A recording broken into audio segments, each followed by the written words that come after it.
you. The one thing that sets us humans apart from AI right now is that we can continuously learn. We might be meat bags that can only master 2 or 3 things after 20,000 hours, but we can continuously learn. So they are the only frontier multimodal player out there at the moment if OpenAI is dropping this. Yeah. Especially when it comes to generating videos. For him, it's just a stepping stone to where the real fun starts, and that is data centers in space, energy production from the sun to power all of it, and then going to the moon, building mass drivers so that he can launch the satellites cheaply and build a Dyson swarm around the Earth to collect energy. For the first time, everybody that I spoke with at that event and also the presentations was completely focused on Agentic. I've never felt so empowered in my life. So we need to develop this kind of skill to become better at.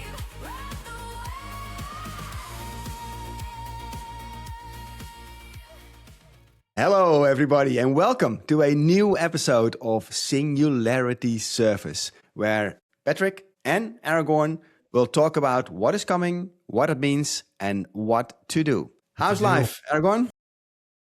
Life is amazing. Life is amazing. Although I really need to get some more exercise because, well, we'll get into that. But I've barely moved from this desk. I'm standing up now, which is good for me, but that I need to get some exercise. And we had completely different opposite weekends, right? Because I literally have the script with the links and everything on paper printed. Because the world, there's trees that need to be cut for that. No, I had a digital detox weekend. I do this every quarter with the entire family, and the whole idea is we take not only the laptops and the mobile phones, but also the remote control, the PlayStation. Everything digital goes into some big treasure chest. There's a lock on it, and for 2 entire days we're not using anything. It's crazy. Once a quarter, because I have the feeling that you're doing this all the time. No, just only. The way I feel is like every 2 weeks you're like, oh yeah, I have digital detox. And I'm like, man, again?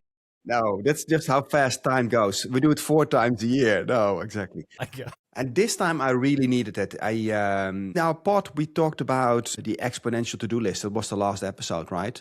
Yes. And it really got too busy in my brain. I literally had a fried brain on Friday, and I was happy to kind of step into that. And just 2 days doing basically nothing, doing some cooking, starting to read again. It was a delight, Aragorn. So fresh back at work here. I am so happy for you. I'm so happy for you. And you did the exact opposite, right? Burning through more tokens.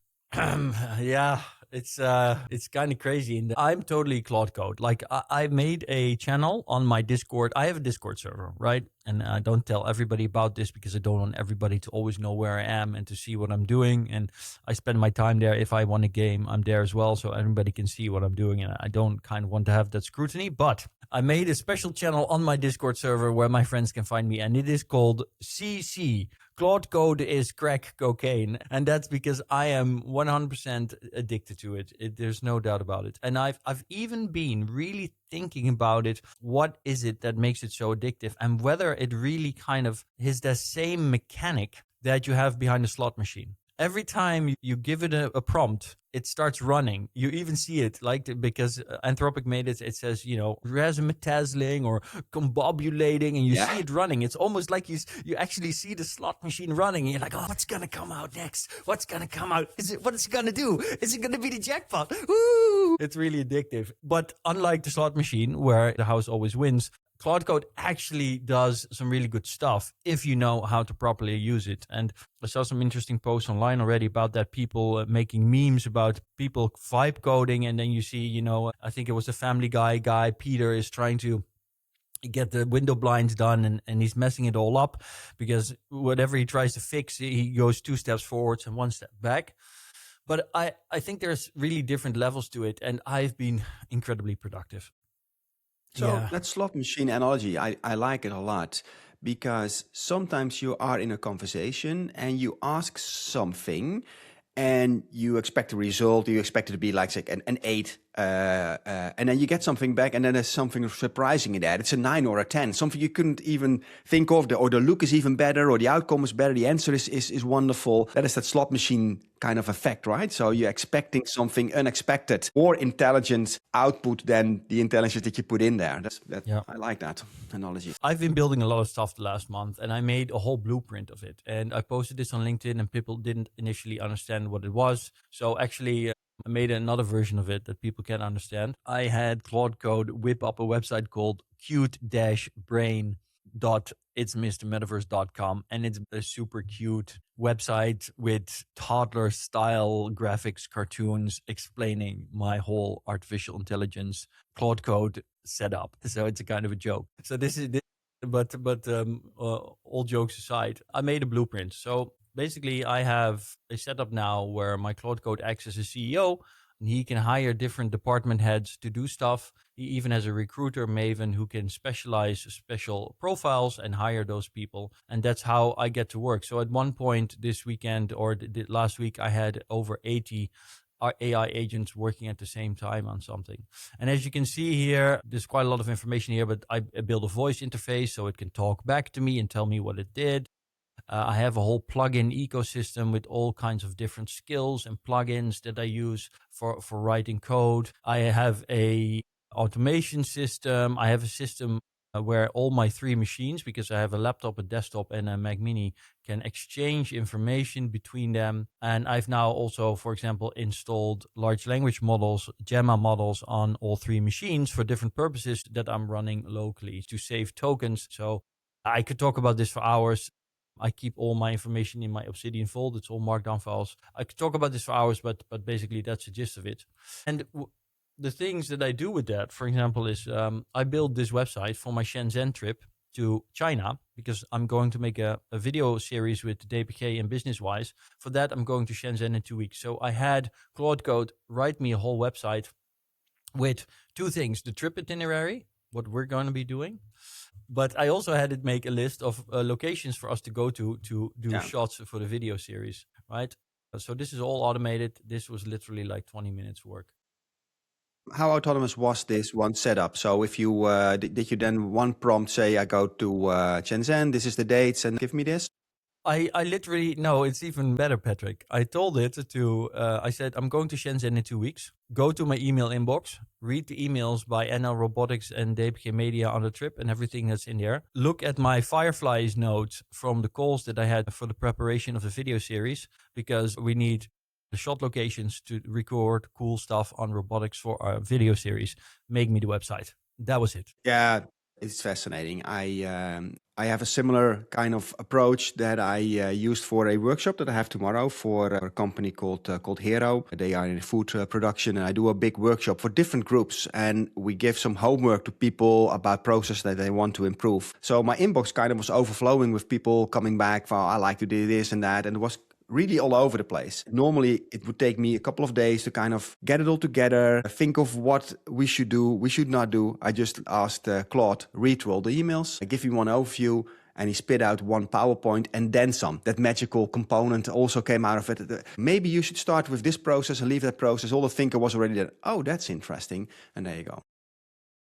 Now, there's you went to an event this weekend to shimmy into that. Of course, everybody has seen that, or everybody's seen, maybe you know, but SaaS companies have been taking quite a big hit. And part of the reason that their stock has been going down is because of the anticipation of AI. And a big part of that is the rise of OpenClaw, Agentic AI. And we'll get into that. But another thing that I built literally over the weekend, right? Literally over the weekend, it just took me maybe it took me 20 minutes of my own time.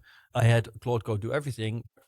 I built a proposal portal, right? And we already checked it this morning. It's not fully done yet, but this is also, I just said, I want a way to generate beautiful client proposals very quickly. And so you can start a new proposal. This morning we made a proposal, and basically it's just a wizard. So you could fill in everything by hand, which of course we're not going to do because I built in an AI assistant. And you can tell the AI assistant in a normal conversation everything that you want. It gives you here all the things that it needs to fill in the wizard. And then you, at the end, you click generate proposal, and then it generates a proposal. Now, this is not perfect, but basically it gives you a website like this.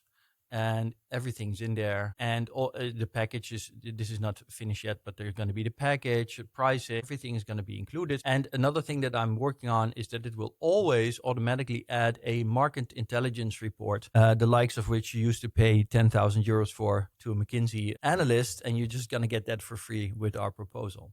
And this is the kind of thing that you can now do from your home. You don't need to know any coding. You just need to have good common sense, the ability to think logically and think about what should be involved, and have a good conversation with Claude Code about what your end goal is, and then work on it together. And that's also the addictive part, right? Getting back to that, because even months ago, let's say 6 months ago, there were a couple of ideas that I have in my mind as I'm working, and you just kind of, these ideas pop up in your head and they flow away because you cannot really execute, or it costs a lot of money. Your brain intuitively says, well, I cannot do that. I don't have the money for that or the budget. But now more and more, every idea that pops in your mind, you go like, oh, I can do that. I want a website for A, I want a brochure for B, I want a poster for C, and you just have multiple agents immediately executing that task for you. And that's also what leads a little bit to that brain fright that I had last week. So many ideas, and also the desire to kind of execute them all is kind of where I'm trying to rewire my brain as much as I can. Yeah, I think that you're really touching on something important, because I do notice the same thing. Like, honestly, people say that AI is making us dumber, right? This is part of the conversation. But every single day, I get up, I'm super excited to start work on all the projects that I have and the things that I envisioned that I can now finally build. I've never felt so empowered in my life. Yet at the end of the day, at around 6 o'clock, my brain is completely empty. It's fried. It's like you described, it's gone. Now, you can interpret that in many ways, but I would argue that if your brain is fried, you've been using it. So the thing here is, and this is what I've been thinking about now, is that although it's the same thing with the calculator. Yes, people today are a lot worse at doing calculations in their head, for example, than we were 20 years ago. But we use our brains differently. There's some scientific research that concluded that 500 years ago, the ability of the average human to have abstract thought, right, was very low compared to today. So it was really hard for people to understand any kind of abstract concept, because the world didn't kind of incorporate that, and they didn't need that kind of brain capacity. And I think we touched on this last podcast as well. So rather than making us dumber, I think that the metrics by which we develop our brain, or with which we can measure our capabilities, have to change, because we will be using our brains differently. I am thinking about different things. Doesn't mean I'm thinking less deeply, or that the problems that I'm trying to solve working with Claude are less important. It's just something that it's not the same way we used to do it, right? And I think that there's a transition phase there, and that will require something of us. I also think that, of course, now you and me are totally excited and we want to build everything. So we need to develop this kind of skill to become better at prioritizing and understanding what we should be doing, what we shouldn't be doing. And this all ties back to what we've been saying, right? We are now in a paradigm where you need to develop a new skill set. Yeah, I'm totally with you. And the fact that you conclude that you use your brain so much that at the end of the day, you a little bit feel like it's fried. But the thing that I want to get under control more is, even when I'm fried, I still want to do more, rather than going outside and having a good conversation. And I see myself sitting behind my laptop, and it just doesn't go that fast anymore. My prompts are not sharp, the interaction is not sharp, my conclusions are not sharp. That's the addictive part that I want to get better under control, make the right decisions and go high speed, and then also take the breaks. There's this joke about George Jetson, right? If you ever watch the Jetsons, that his job is basically just pressing the button, and he complains about a sore finger when he gets home. And the funny thing is that what I never expected when I watched that as a kid was how addictive it would be to be pressing that button. Hey everybody, it's Aragorn here. Now, you may or may not know this, but me and Patrick Willer, we have been for over a year now collecting the most important signals through the noise, meta trends, and other insights from artificial intelligence and broader innovation trends in technology and science. And we always put them together every week in a newsletter, which we release on our Substack called Innovation Network Substack. Now, every other week, we release this amazing podcast called Singularity Servers, where you can listen to us live discussing everything that's been happening, what is coming, what it means, and what to do. And we love doing that, but what we would love even more than doing it would be if there's more people that could appreciate and enjoy what we're trying to do. So if you haven't already, make sure to subscribe to the newsletter on innovationnetwork.substack.com. And of course, tell your friends and family about it, because we'd love to make sure that they're also in the know on how our world is changing at an exponential pace and what they can do to benefit and thrive in these extraordinary times. That's it for now. Back to the show. All right. Yeah. Your event. I went to Salesforce event. And of course, I've worked 8 years for Salesforce, and Salesforce is a big client of us. We do executive dinners for them.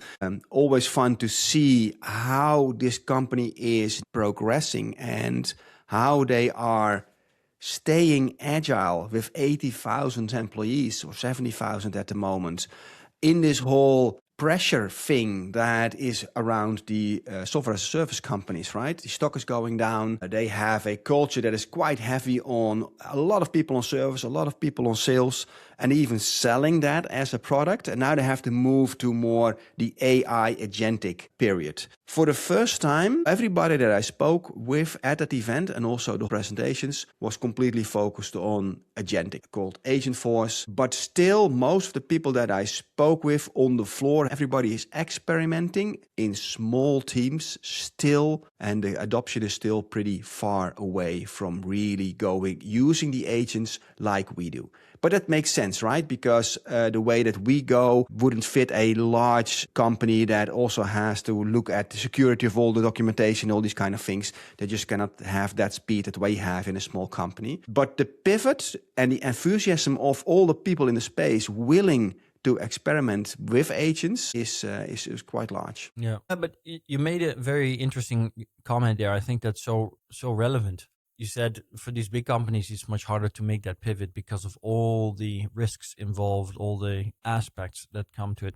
But I think that's also exactly where the danger, and I don't like to use that word, but it's appropriate here. The danger comes from what we're now entering into. There's a reason that these SaaS companies are seeing their stock go down and the market sentiment changing, because I said this in the last episode as well. A lot of these companies, even if it's not actually the absolute reality today because of the complexity of their stack, we're very, very rapidly moving towards a situation where they will no longer be competing with a company with 20,000 employees, right? I think it was this weekend that we actually saw. Yeah, it was this weekend. Oh, you missed that. The first single person company valuated at over $1 billion. Was announced. It was a Forbes article. Let me see if I believe I saw that on Friday. 2 guys doing a pharmaceutical kind of thing, 2 brothers or something like that. Yeah. Basically, there's a 1 or 2 man company now that's valuated at 1.8 billion. They've been shipping GLP-1, so that's basically Ozempic and such products. So it's probably US where it's easier to get this. Here you can only get it with a prescription from the doctor, etc. But still, all of it is AI. The whole thing is AI. And of course, some industries and some kind of companies will lend themselves more easily to this, but the reality here remains the same. We're seeing an age in which 1 or 2 people with like 100 AI agents, like I've had working for me this week, can basically do the same work as 1,000 humans. And that creates completely new dangers and competitive advantages for smaller companies compared to large companies, while they have the same capacity to produce a very complex product and ship it to millions of people. Yeah, and today we have on the list also to talk a little bit about Suno. It's the same story, right? A very small team with a very big revenue per employee. But let's park that for a little bit later. And we see that across the board, yeah. But this was a prediction from Sam Altman. Soon we will have a 1 billion company with 1 person. Now we have exactly. Early in 2026. Yeah, Sam Altman predicted it. Exactly, Sam Altman predicted it. Basically, everybody that's in the AI space at the forefront has been predicting things like this to happen, and many people were very skeptical. But yes, here we are. And it's interesting. How crazy did that sound? Right? He said something like that like 2.5 years ago. Now it doesn't sound crazy at all. But 2.5 years ago, that sounded completely crazy. Are you crazy? Yeah, I wanted to show this map because this was released. This is AI adoption worldwide. And what you see is that actually we're living in a country where adoption apparently is very high. What we're looking at is a map of the world released by Andreessen Horowitz, and it's from SimilarWeb. It shows the world. And what you see is that Western Europe, the Netherlands, is all very dark reddish. Canada as well, Australia, some of the South American countries at the top, like Colombia, and actually Saudi Arabia. So these are countries where AI adoption is quite high. But what is AI adoption then? Because that's the reason I'm showing this. Because if you'd ask you or me, Patrick, or anybody in our network, we'd be like, what did these people mean? Like when I go out in the street, 90% of people we're in the top 1% of adopters. Right? If I talk to my neighbors, nobody will know what Claude Code is. And if they even heard of it, they won't understand what it represents. And that's just the crazy thing of all of this when you think about it. You just went to a massive event for Salesforce where they're really now making this pivot because they see this is the future. Yet the realization that the vast majority of the world, even in the countries that are the top adopters, still has absolutely no idea what's coming for them is crazy. There's an interesting thing on that map, by the way, that you're talking about. So the very smaller countries, for instance, like Singapore, Hong Kong, United Arab Emirates, those are the highest scores, but those are the countries that also have, for instance, a license for the entire country to have access to OpenAI. So that's why they score so high. But there are, of course, regions that are hyper into AI. Yep. China is gray, which means that there's no dependable data on it. Okay, cool. Let's move to the topic, and that's a topic that actually already happened 2 or 3 weeks ago, but it was very relevant to discuss it because it was dropped off the last conversation that we had. Elon Musk announced a new plan. He's going to build a new TerraFab, a 20 billion chip plant into Austin, Texas, and the name TerraFab comes from the goal of producing 1 terawatt, which is 1 trillion watts of AI compute. To give you an idea how much it is, that is 50 times more than that we currently have across the world. That's what he wants to build in a fab. So what I was showing while you were talking about TerraFab, because TerraFab, it's very important because what Elon Musk basically said is, I'm going to vertically integrate production of chips completely myself. And we discussed this prior to the episode, and that's why even you decided eventually to put it at the top of the list to discuss, even though it was all the way at the bottom first. When we look at NVIDIA, which is, still going for the most valuable company in the world and then changing places again, but it's really high up there. NVIDIA is sold out, right, for the next 2 years straight, I think. And NVIDIA is going to be $1 trillion company. They're going to do $1 trillion of revenue is the expectation in 2026. And they're making a margin of 80%, which is absolutely ridiculous, but they can because... absolutely ridiculous, 80%. If that's that's amazing. Yeah.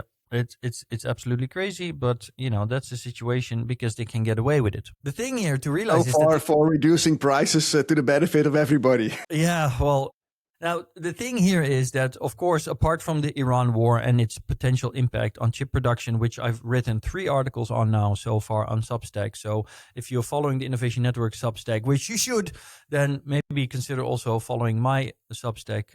It's mrmetaverse.substack.com, and read those articles on the Iran war and the geopolitical situation and the probable or possible consequences of that for chip production and the AI race. But leaving that aside, the only reason NVIDIA cannot make more money is because TSMC cannot produce more chips for them. Chip demand is going through the roof, and it's just going to continue. And the same is for memory. So, but coming back to the TerraFab, so this is the thing. NVIDIA is completely bottlenecked, not by demand, but by TSMC production. And this is where Elon Musk really has gotten annoyed, because Elon Musk already made a deal with Samsung. He is bought up basically every Samsung chip that's going to be produced over the next 18 months, I think, apart from the ones that Samsung isn't selling, obviously, for its own phones, etc. And then he said, but that's not enough. I'm going to produce my own chips, which is really crazy. And so the TerraFab, he's going to build a whole factory, which will have the whole production set there. He will be making the chip wafers, he will have the lithography, and he will be producing the chips. And that's right next to the Optimus facility in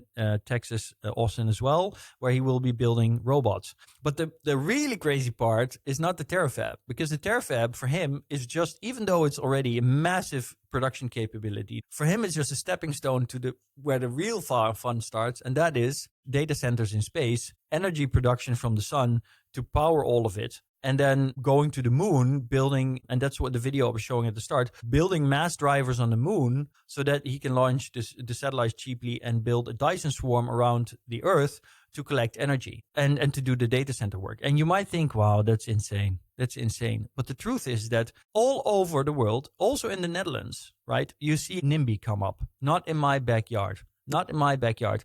Literally, yes, NIMBYs. NIMBYs is the new Karens, the NIMBYs.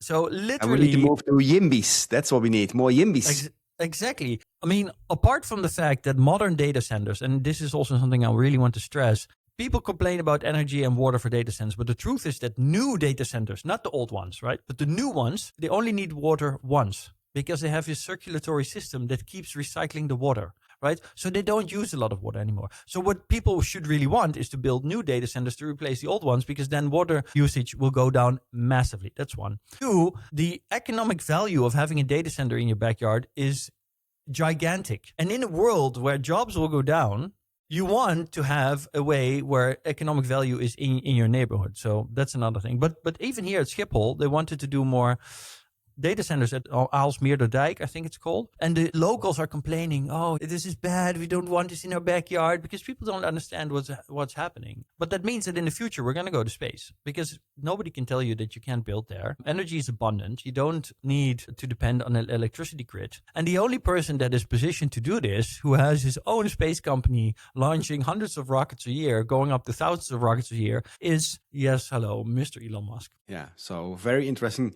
space to watch. If Colossus was any indication of how fast Elon Musk can build something like that, let's see when it's finished and operational. It depends on when Optimus will go live, because I think that he still claims... This year, Optimus 3 will hit the market. About 5,000 production. It's not that big yet, but and Optimus 4 is planned for next year, and a new number every year, continuous. I'm very curious, because he said in his last podcast appearance for the Abundance Summit, he said Optimus is the most advanced humanoid robot in existence, and he has not seen a single other company come close, which is quite a statement, because I had considered Figure 3, and we've featured a Figure many times in this podcast. I would say Figure is the most advanced one by Brad Adcock, and I've seen videos of Figure, and I've seen it perform, and I've seen it explained how it's completely working with a neural network, and it is a spatial awareness. I've not seen a single one of those videos of Optimus. I think some skepticism there is in place. On the other hand, even though Elon Musk is sometimes wrong at the time, directionally he has always been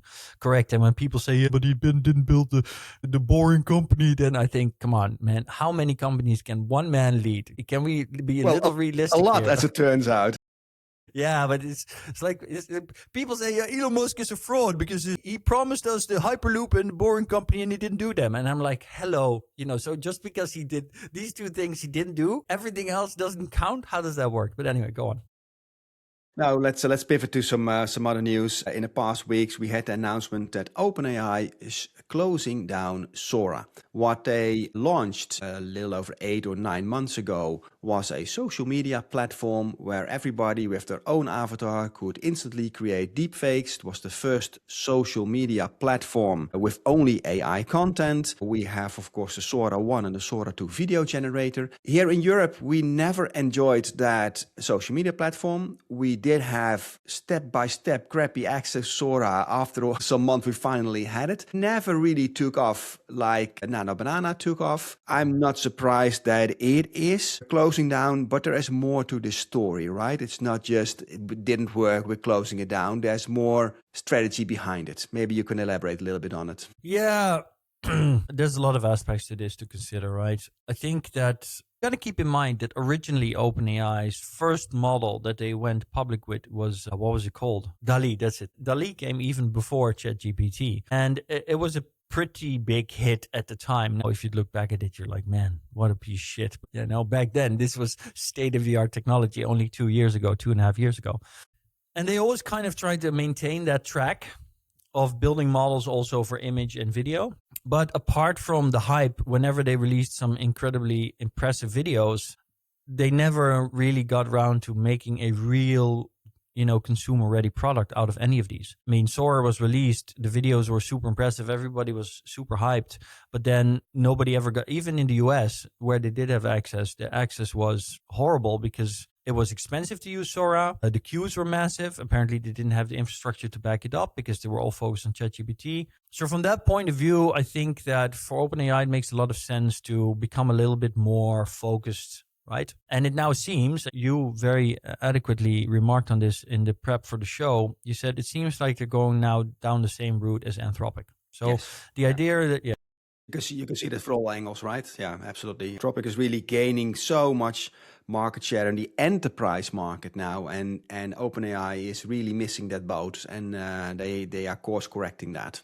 And also on the agentic side. Yeah, exactly. I think that on the one hand, they realize that they got to make a choice here. What do they want to be? Do they want to be a purely B2C company, which is in line with Sora and other models being part of their portfolio? Or do they want to be a B2B company first? And I think that Sam Altman realized, one, that the real money initially in the short run specifically is there, and he needs it because, right, he's burning through cash. They're burning through cash. So ultimately, if they want to be the leaders, if they want to build the best model, if they want to get to super intelligence, cash is king for them.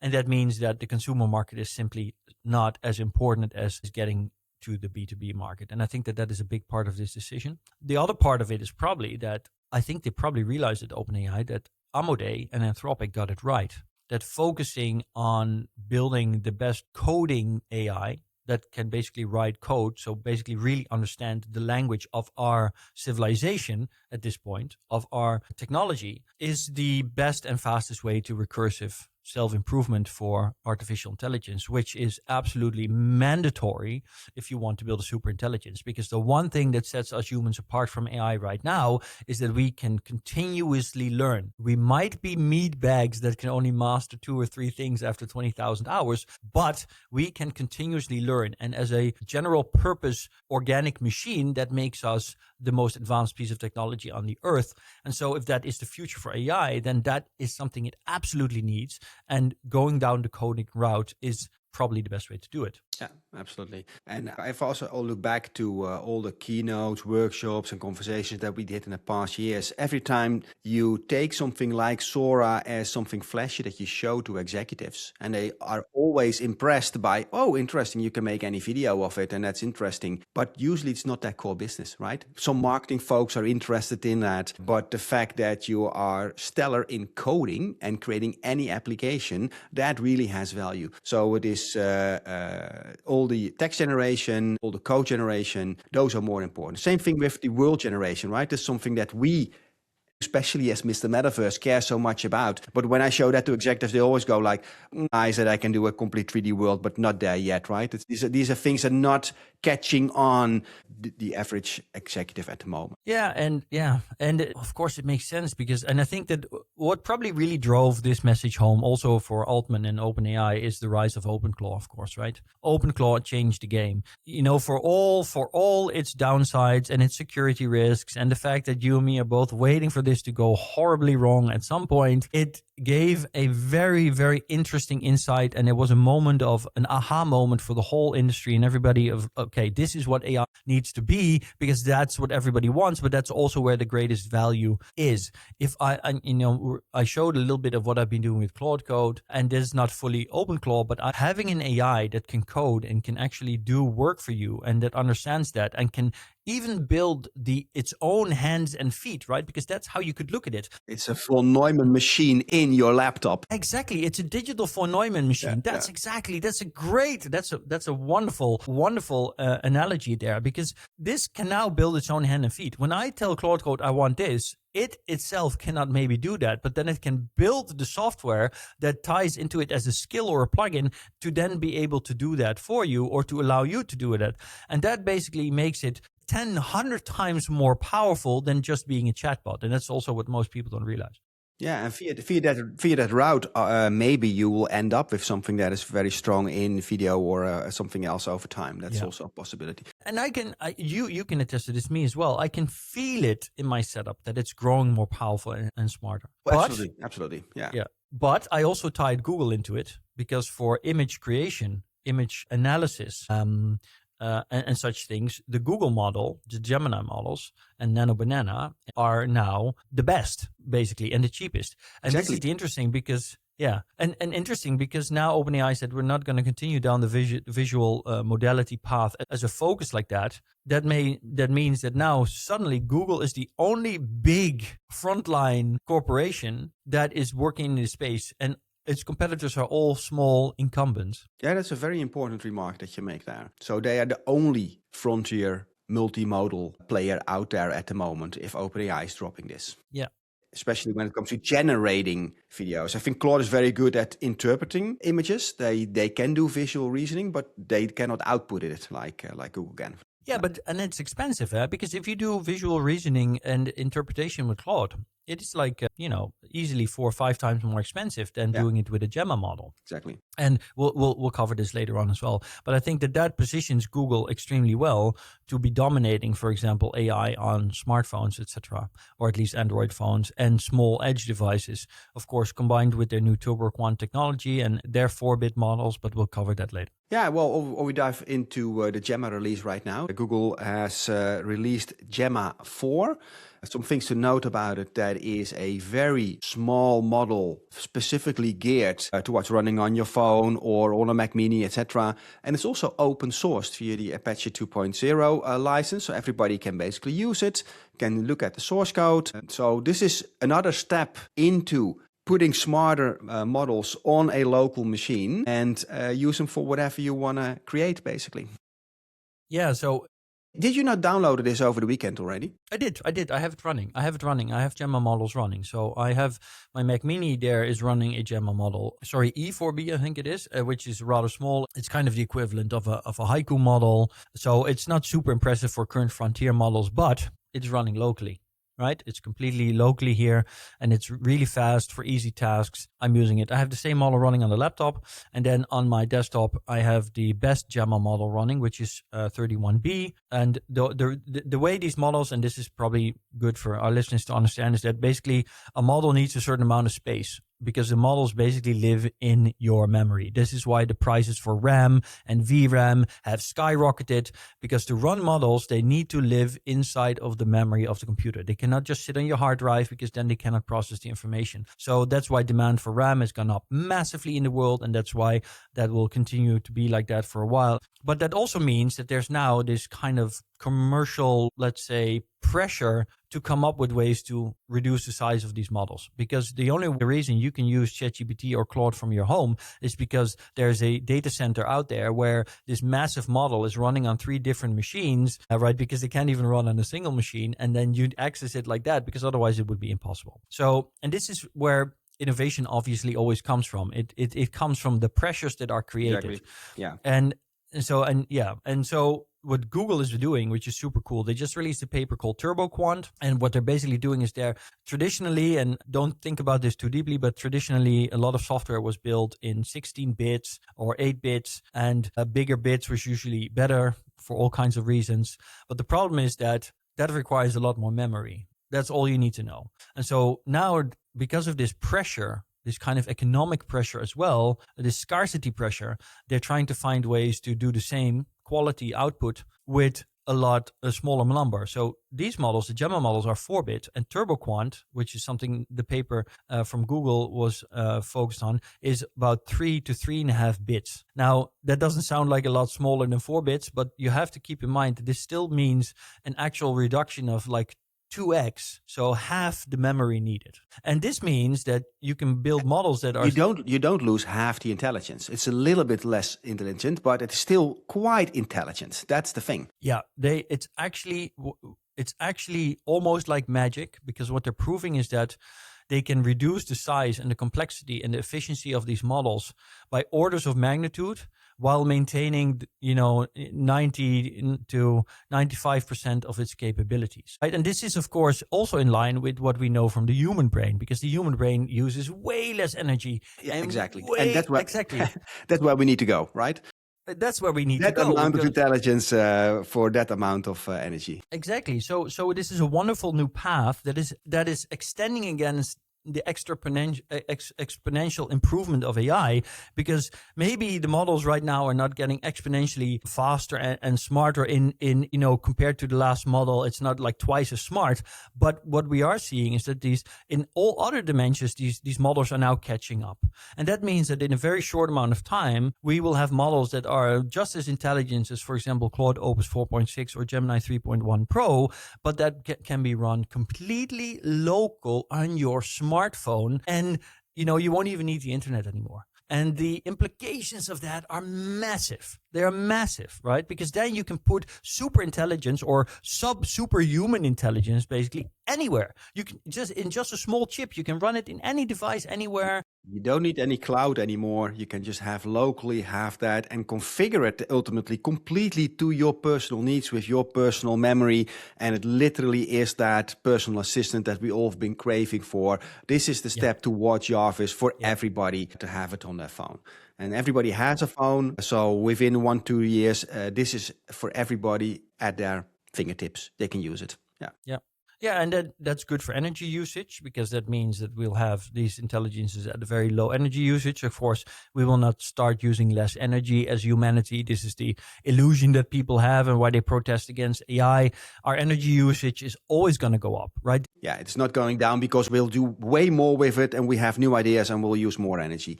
Exactly. But we'll have better things coming out of that as well. As long as there are humans and we're building a civilization, our energy requirements will keep going off. That's what the Kardashev scale is about. There's a reason that the Kardashev scale, which is our way of categorizing the level of a civilization, is 99% based on its energy usage. And we are on level 0, right? We're at level 0. We are at level 0. Yes, exactly. Like Elon Musk put it, if we would harness 1/millionth of the energy coming from the sun, it would still be 1,000,000 times more than the total amount of energy that we're using today on Earth. And imagine what we could do with a civilization where we had 1,000,000 times more energy than we have today.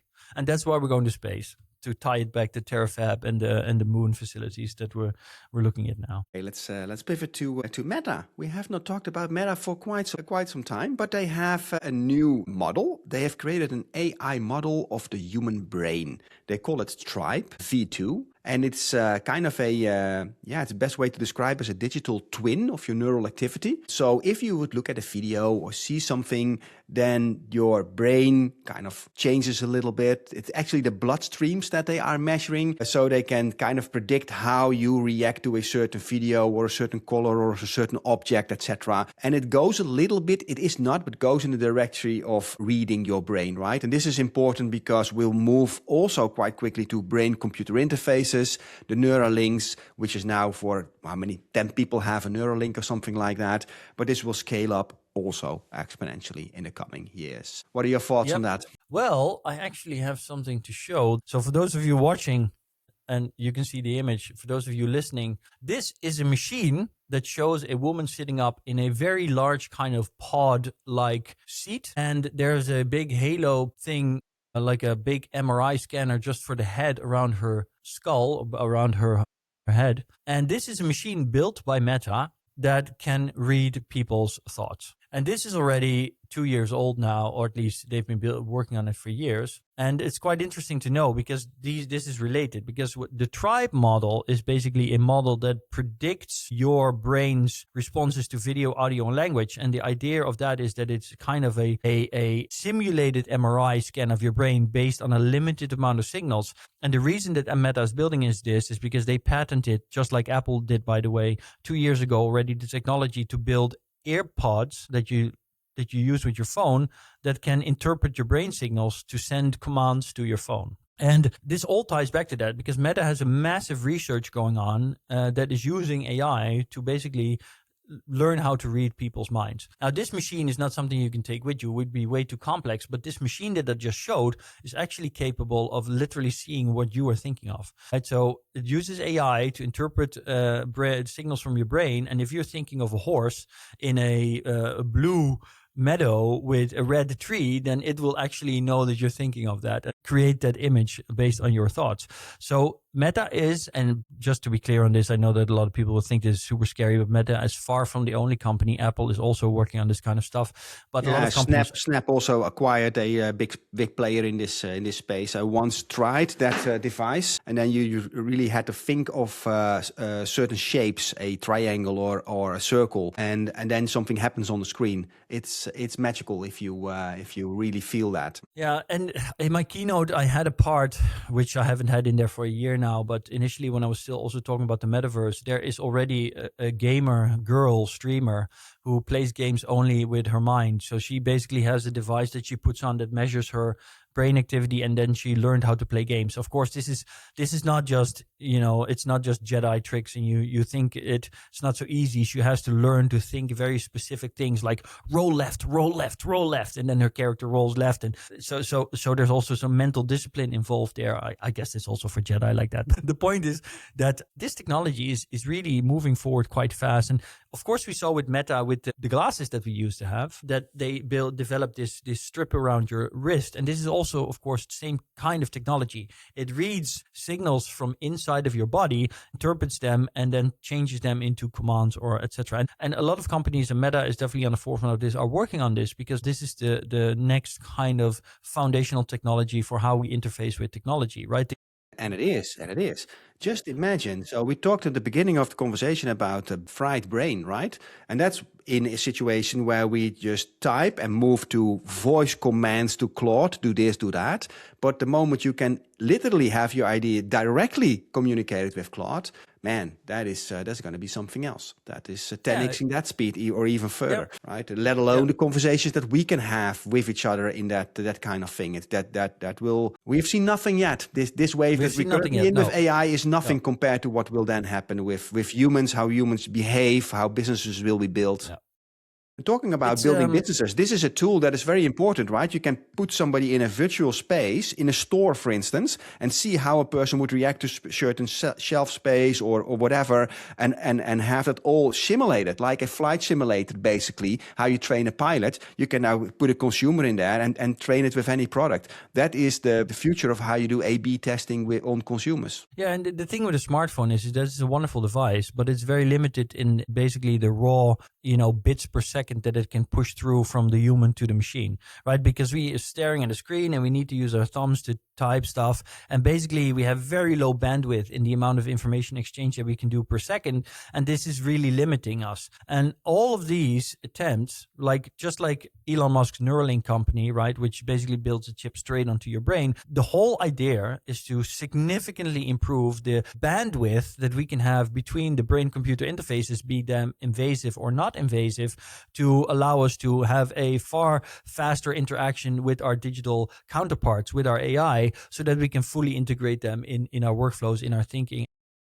Yeah, and while the world and legislation is thinking about guardrailing AI content, this is coming in pretty soon as well, how to guardrail your neuro rights and how to deal with that. It will be a completely different ballgame, right? It's Good luck with that.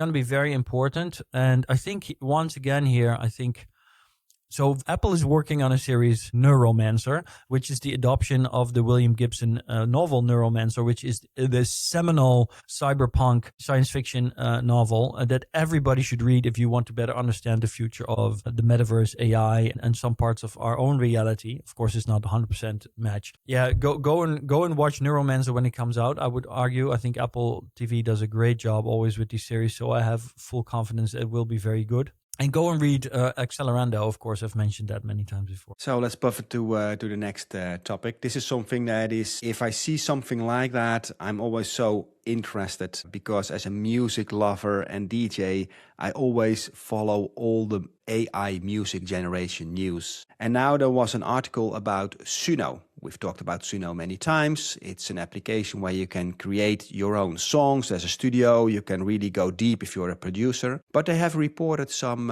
annual revenue numbers. Just a couple of months ago, they had 200 million annual recurring revenue.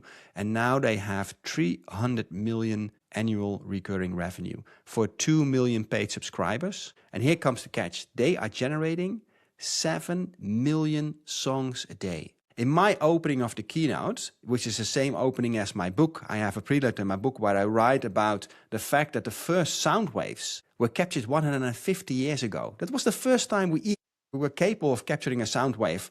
And then the amount of sound carriers that we, or tracks, if you will, that somebody has in a collection and can produce, I thought with Spotify, that would reach the maximum, right? That's the absolute maximum. And now 7 million songs are being generated every single day. That's more than the entire music catalog in the 90s, right? That's just crazy. Yeah, it's still, I really loved that part of your book because it was a completely different approach to looking at exponential changes and trends. You also made this, you also talk about these different ways of how ideas spread, and that tied into it very nicely. But I really love that because you made this comparison. You said, well, we thought that first we moved to records and then we can freely distribute music, and then we moved to CDs. And then when we moved to streaming, we thought, oh man, all music is now basically democratized. We're done. We all have access to everything all the time.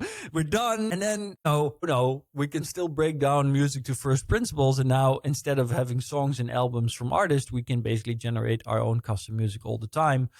And we're going to take it one step further. And that's literally what's happening. And I think it was last week I had this interesting conversation. I think, like I said before, I think we're going to a second renaissance. I think that human created art, and music is part of that, will be exponentially more valuable. And I also think that live music, which is funny because 500 years ago, live music was the only kind of music you could get. And to get it was a real treat. People paid for that. That's where there were bards traveling around, and they were paid by kings to stay at court so that they could have music whenever they wanted. That was the first Spotify subscription.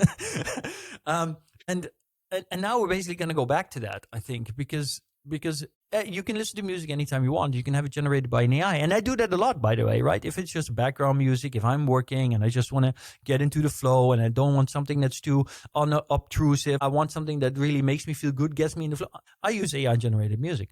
But if I want to go to a concert, I'm not going to go to an AI concert. Right? Just never going to do that. If I'm at a party with friends... Never say never. If there's one thing we've learned, never say never. Yeah, of course. Continue with a point.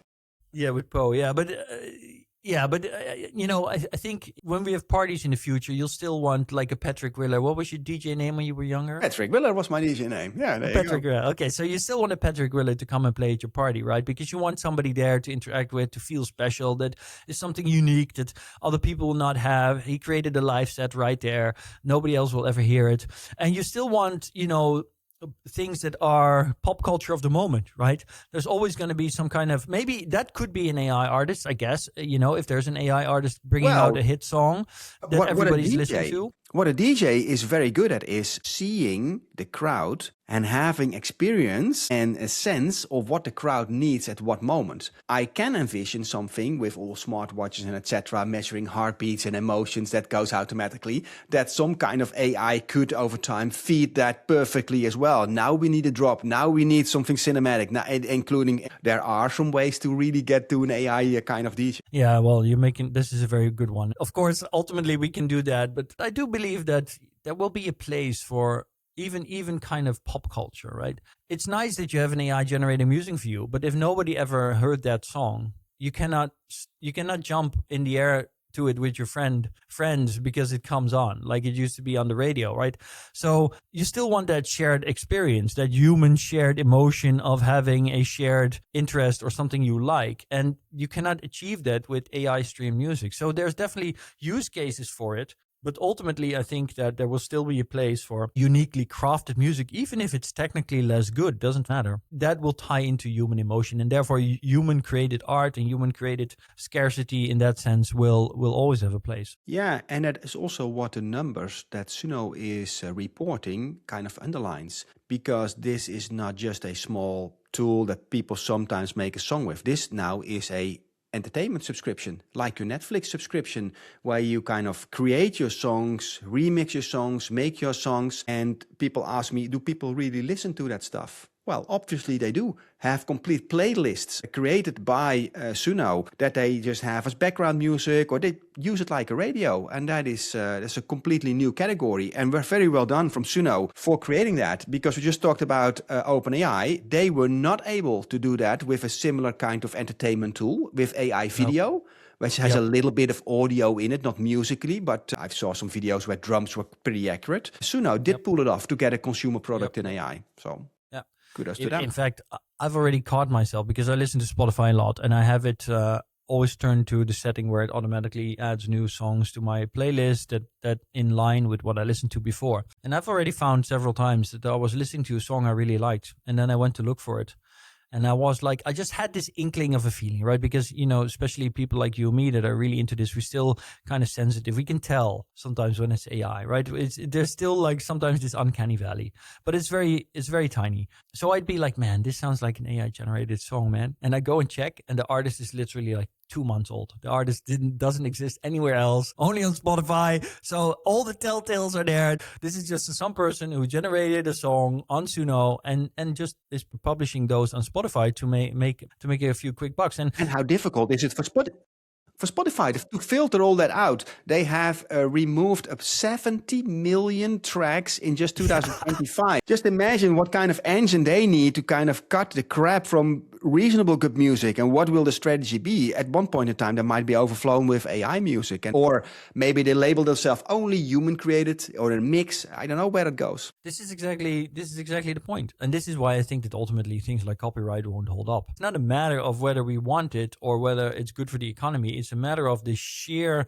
pressure created by the absolutely massive, overwhelming tsunami of content created. How is Spotify ever going to be able to keep up with it? They'd have to spend more money on filtering their songs than they spend on anything else to make sure that the music on there is specifically only human made. They're just not going to be able to keep up with that because the Suno keeps getting better and better. There's going to be a point very near in the future where you won't be able to make it out. You just simply won't be able to recognize it anymore. So how are you going to filter it? And what is also going to happen, it's also going to do this autonomously. So this weekend, one of our friends shared a radio station completely created with Claude Code that is generating music. So there will be radio stations with Suno tracks that just go 24/7 with new music. So it will all be automated like that. So that there's no stopping to this exponential. 100%.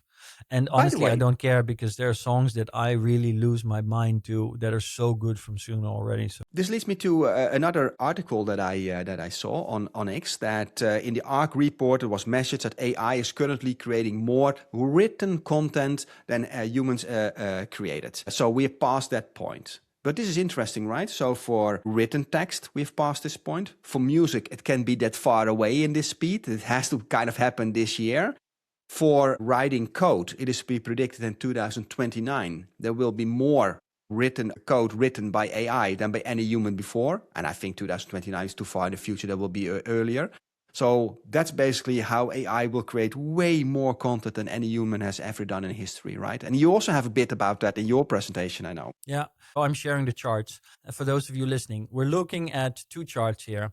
One is the annual written output in words between 1500 and 2030 by humans. And so the black line is basically a more or less straight, slightly accelerating line curve. And it's in trillions of words. It's a logarithmic scale on the left. So this is exponential growth in words written. And you see a black line. And when I first looked at this graph, and when you see it, you'll see the same thing. I was like, wait, there's only one line on this chart. It took me 5 minutes to realize that the line on the right, which is literally a vertical line in purple, that is actually AI written words. It's not the end of the chart. It's actually this is a logarithmic scale, and AI written words just goes up in a straight line to the top like a rocket taking off. And it's just absolutely bonkers. And then the next one is cumulative written output. So that's the total amount of words written by humans as it is growing logarithmically. And you see this is a S curve on a logarithmic scale. And again, it took me 5 minutes to realize that AI is again up there. A straight up vertical line straight to the top at the end of the chart. And I think that this is so representative of AI and how it is a supersonic tsunami, because this is just one aspect of it, but it's going to be like this in every field of science. We're going to have science mass solved in the next 10 years. We're going to have disease mass solved in the next 10 years. And on every single metric that you can possibly imagine, if you put it on a time scale like this against human history, and you take, even if you take just 50 years, but anything 50 years or more, and you put AI on that chart, you'll see that it's just going to be a line straight up vertically, exponentially flying off. Which kind of means that if you're an individual contributor or a writer, as we both, by the way, are, it becomes more of a search to original ideas, having the right taste, having a new sense of what your audience wants. And for businesses, getting this differentiation going, right? Because with all this writing, and this is of course general complaint, all the LinkedIn posts are starting to look the same, all the Twitter posts are starting to look the same, all marketing campaigns are starting to look the same, except the ones where a human has a delicate balance with all these tools and just lift something else, like the new Lego campaign that's now being released. Great use of AI. So yeah, just use your tools more creatively. That's the whole. I think it's interesting to see you and me both working very hard to create all these guardrails around the AI that we use, in our case, for example, Claude, to make it sound like us, to make it think like us, to make it recognize what we think is important, so that we start to collaborate with this AI to write articles. But when we let it do some of the work for us, it's still in line with our voice profile and our way of thinking and reasoning, etc. We know both that it's kind of hard because these models have a tendency to go back to their shape. And I think that what that really comes down to is that in the future, maybe 3-5 years from now, it will be just like I installed the Gemma models here and I start using them locally. What's going to happen is that with this movement, where the models become smaller, etc., at some point we'll be able to train our own models. Just like I'm already using Comfy UI to train my own video models locally. So in 5 years, you and me will both have an AI that we trained ourselves, or maybe we distilled from a bigger model or some way, that will be trained based on our data, who we are, everything it knows about us. And that model will far more accurately kind of represent us, be a digital twin of us, allowing us to create real content in collaboration with something or someone that is a million times faster in its capability of production, but that is actually, a one-to-one copy of who we are. And I think that's where we're heading. I would like to propose to go to the final topic, if it's okay with you, Aragorn. That is about a post created by Jack Dorsey. And this is interesting because 2 episodes ago, we talked about the fact that he laid off 4,000 people from blogs. And now he follows up with an essay that he posts on X, which is worth a read. Absolutely. We will link it in the show notes and in the news brief, which is called From Hierarchy to Intelligence. And he basically makes a plea of getting rid of the org chart, the pyramid, hierarchical org chart in an organization, and move to something else. And this is very close to my heart and to yours as well, Aragorn, because we found that innovation network for a reason. And for every company that I've worked for or built teams within companies, it was also built on that same principle. You build a network because information flows faster within a network. Nodes find their way. You have some critical nodes that connect everything. If you have this traditional org chart and somebody at the bottom has a problem with somebody somewhere else at the bottom, they have to go all the way up in the org chart to go all the way down on the other end, which is way too time consuming and will not be functional in this time and age. Very good blog. And also he's rewiring his organization to basically become a organization with 6,000 people, because that's what's left with blog, to move like a startup. Any thoughts from your side on this piece of writing? I mean, one, I love the article because he takes the approach that I, of course, made my signature attribute, and that he from history. He takes the historical yeah, exactly. approach. Yeah, he did it very well. He looks at it. Exactly. That's why I instantly fell in love with this article, because it is just so well anchored in these, historical things that we've seen, these analogies, or maybe I should say precedents. And I think they're very strong in support of his case, building his case. Secondly, I think this is just a perfect example of, again, tying back to what we discussed earlier, right? We were discussing about how now we are empowered with AI agents where an individual can have basically 100 employees that in the digital space are already basically replacing humans in so many ways, and that can build their own new tools, build their own new workshops, build their own new spaces, build everything themselves, and then go out and go forth and prosper basically for you. And obviously in the future, 10 years from now, we'll have the same thing being reality in the world through robots. And that poses us with some serious questions on how do we go forward? How is business done going forward? And one of the things is that you pointed out quite clearly before, the big companies now running to this issue that because of their size, they're having trouble pivoting and changing. There's so many things to take into account, so many moving parts. And with humans, these moving parts are quite hard to manage. With agents, it's significantly easier to do that. And so there's multiple ways to deal with that. You can go the Google route, where you basically create a sandbox inside your own organization, like they did with Google DeepMind, where you basically have an organization within an organization that has access to the resources of the bigger organization, but in and of itself, it's basically like a disconnected, so it can rotate and move quicker and pivot quicker and work like that. The other way, of course, is what Jack Dorsey is doing here, where he basically says, well, in this day and age, we cannot be too large. We should be more nimble. We should be more flexible. And the way to do that is to get rid of as many people as possible. Sounds nasty, but and replace whatever we can with AI, because that will make us far more capable, flexible, and able to adapt to changing situations and move faster. And I think this is what needs to happen for everybody, for every company, if it wants to survive. Yeah, I couldn't agree more. And he kind of eloquently underlines the fact that it's not about lowering cost.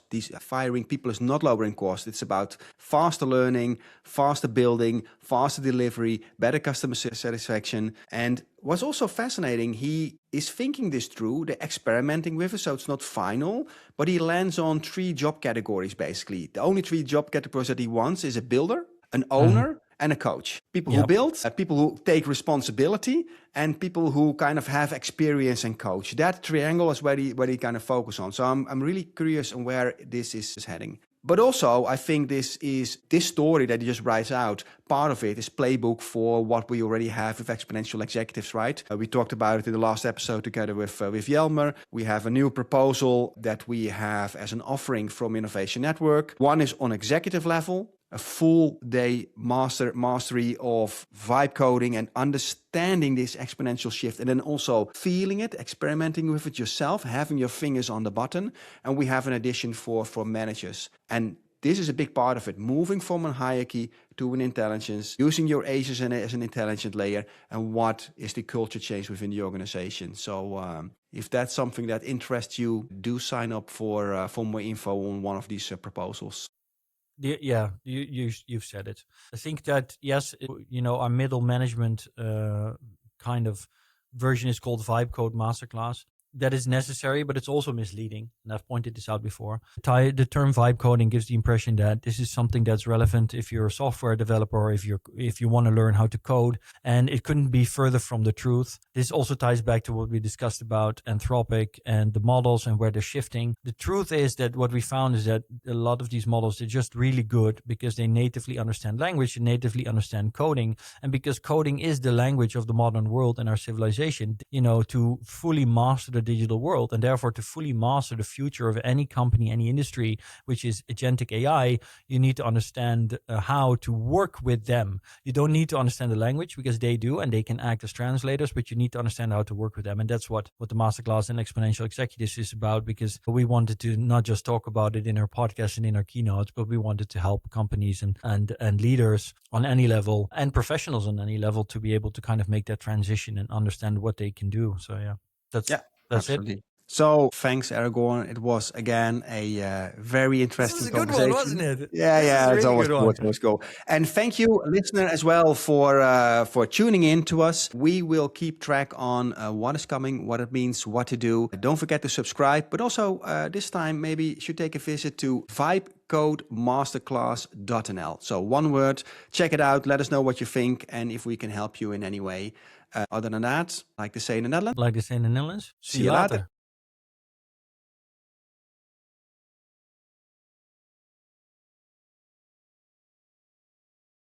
Hello, everybody. It's Aragorn here. And if you made it to the end of this episode, which clearly you have, then we want you to know that Patrick and me really consider you a Singularity server. You're part of our community.